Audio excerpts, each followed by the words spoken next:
Hello, my name is Laurent Buford, and I'm here to talk about how pilot training works.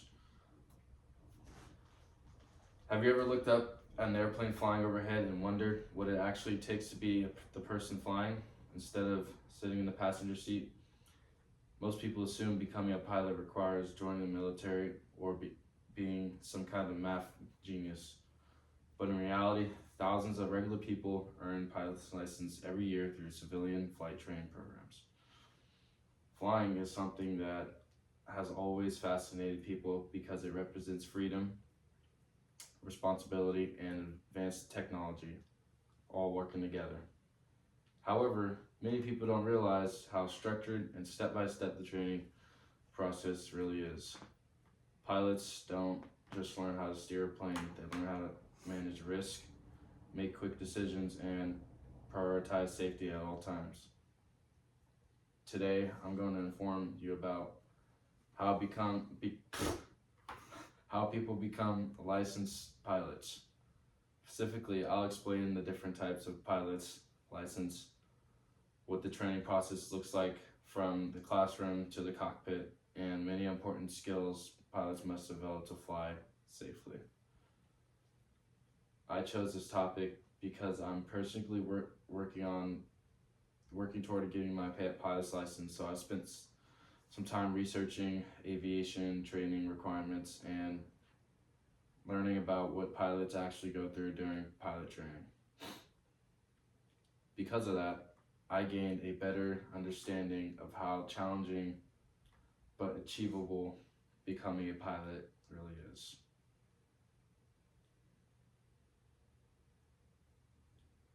First, I'll explain the different types of pilot licenses. Next, I'll walk through the training process step by step. And finally, I'll discuss the skills pilots must develop to operate aircraft safely.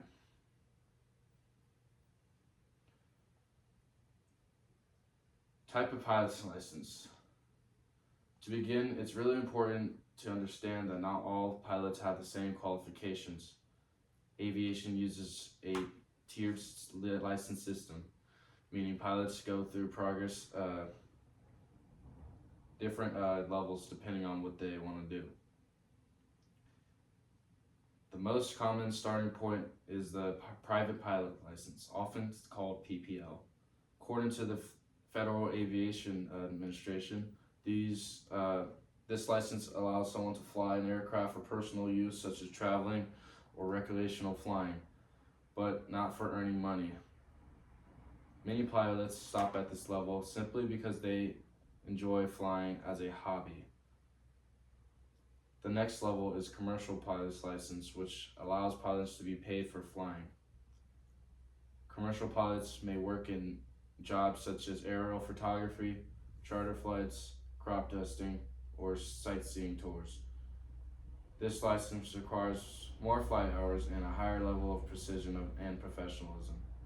And beyond that, many airline pilots eventually earn an airline transport pilot's license, which is the highest level of certification and is required to captain large passenger aircrafts.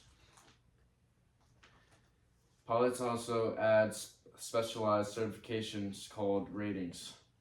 One important example is an instrument rating, which allows pilots to fly using cockpit instruments when weather conditions reduce visibility. Without this rating, pilots must rely on visual references outside the aircraft. These different licenses show that becoming a pilot is not one giant step, but a gradual progression where skills and responsibilities increase over time. Now that we understand these types of licenses pilots can earn, let's look at how someone actually trains to earn one.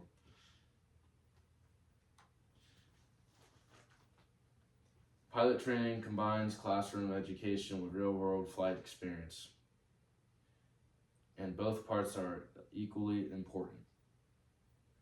Training usually begins with ground school and is essentially the academic portion of aviation training.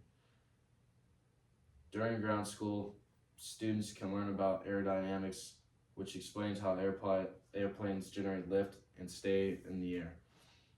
They also study weather patterns and navigation systems, aviation regulations, and aircraft mechanics. According to the FFA, Pilot's Handbook of Aeronautical Knowledge, these topics are critical because pilots consistently make safety decisions based on weather conditions, aircraft performance, and airspace rules. After learning the basics on the ground, students begin flying with a certified flight instructor. Early lessons focus on fundamentals, skills like maintaining altitude, controlling speed, and performing smooth takeoffs and landings. At first, instructors handle most of the decision making, but gradually students take more control. One of the most memorable moments in pilot training is the first solo flight. This is when the student pilot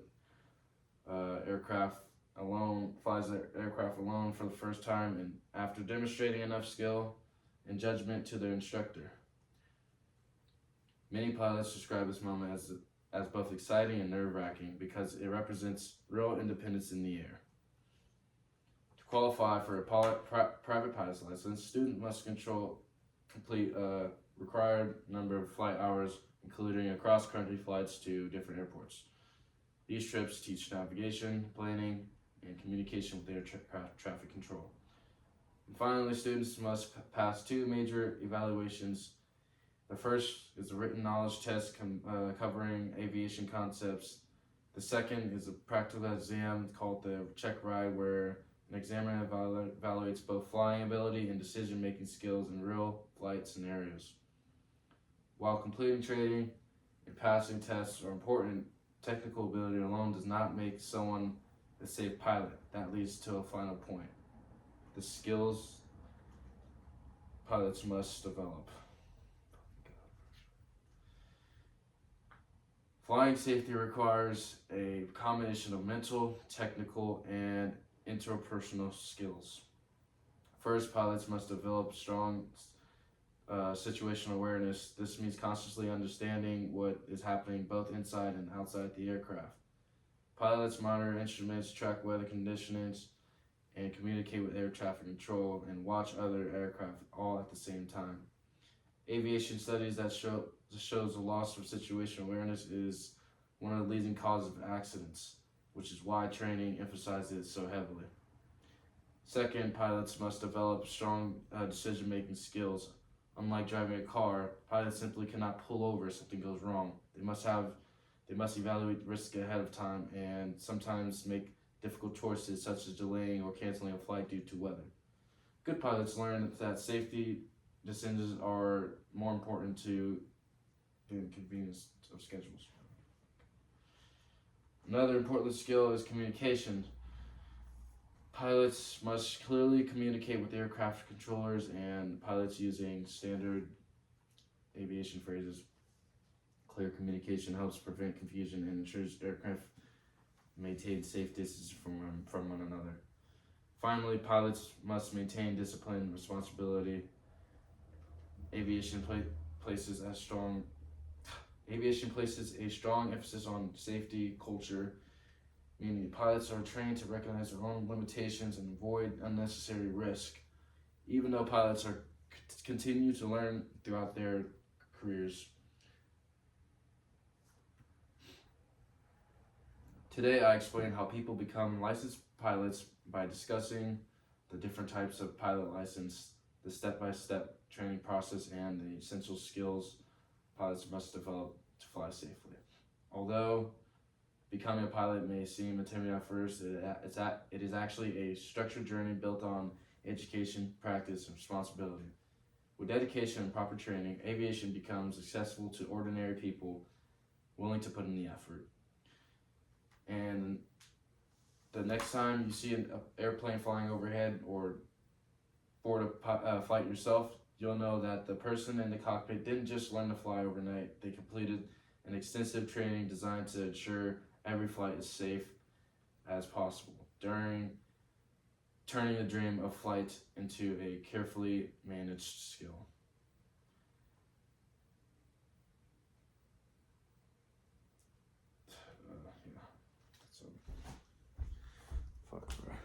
God damn, that